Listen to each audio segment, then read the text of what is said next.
Hello everyone, welcome to our channel. బంగాళాఖాతంలో ఏర్పడిన ఉపరితల ఆవర్తన ద్రోణి ప్రభావంతో తెలుగు రాష్ట్రాల్లో రానున్నటువంటి 48 గంటల పాటు కొన్ని జిల్లాల్లో మాత్రం మోస్తరు వర్షపాతం నమోదవుతుంది.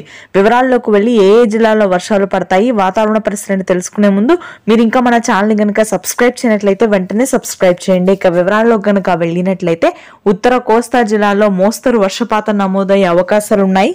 శ్రీకాకుళం, విజయనగరం, విశాఖపట్నం ప్రాంతాల్లో, మధ్యాంధ్ర, గుంటూరు, కృష్ణా, కోనసీమ భాగాల్లో మాత్రం తేలికపాటి జల్లులే నమోదవుతాయి.